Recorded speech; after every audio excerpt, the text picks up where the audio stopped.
Herkese selam. Sokak pilavcılarının sır gibi sakladığı tavuklu pilav tarifini vereceğim sizlere.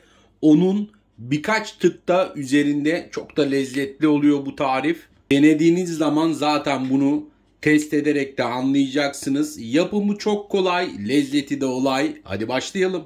Nefis tavuklu pilavımızı yapmaya başlıyorum. 2 su bardağı pirincimi, Osmancık pirinç kullanıyorum bu arada bu tarifte.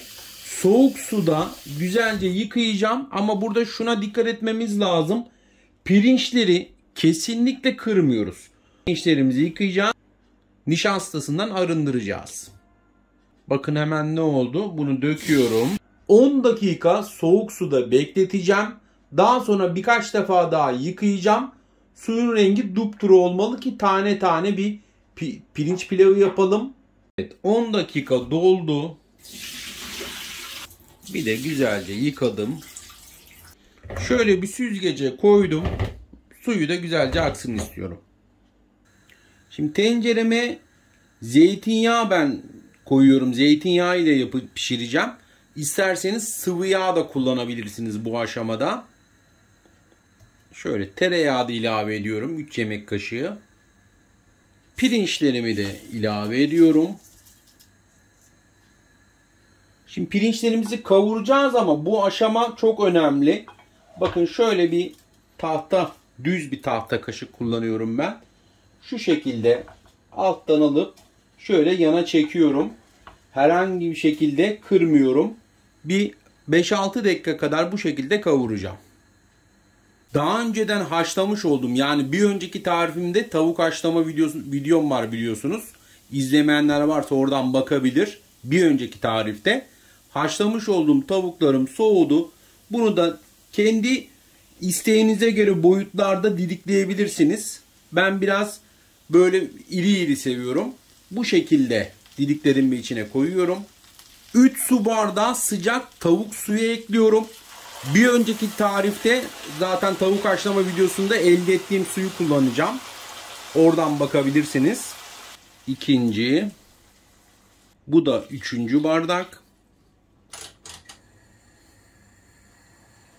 Şöyle yavaşça karıştırıyorum. Bu aşamada 1 dakika kadar fokurdatıyorum tencereyi yüksek ateşte. Şimdi kapağımı kapatıyorum.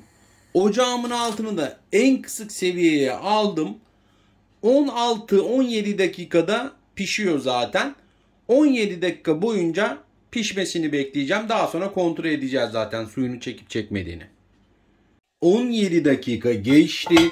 Hemen şöyle çevirdiğim zaman kapağın üzerine bir su olur bakın. Bu pilavın üzerine gelmesin.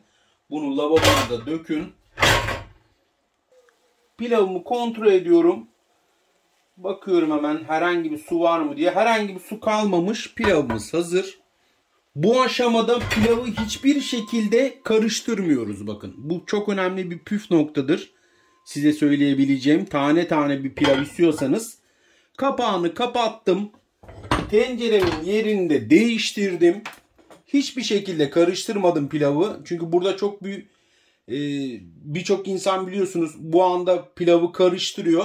Ben karıştırmamayı tercih ediyorum. Daha tane tane bir pilav oluyor çünkü. Hiç karıştırmadan kapağını kapattım, kenara aldım. 30 dakika boyunca bu şekilde pilavın demlenmesini bekleyeceğiz. Tavuklu pilavımız 30 dakikada dinlendirdik. Şimdi şöyle bir karıştırabilirim. Bakın mis gibi de harika gözüküyor. Artık sunuma hazır.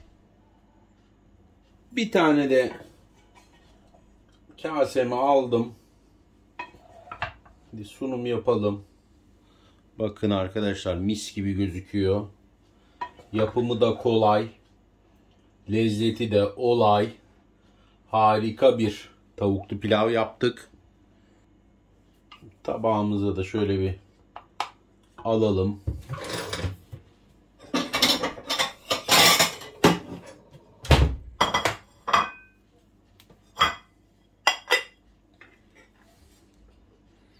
Oh. Vallahi bakın arkadaşlar. Nefis pilavımız hazır. Yanına acı biber turşusu da koyabilirsiniz. Ayranla mis gibi. Deneyenlere de afiyet olsun.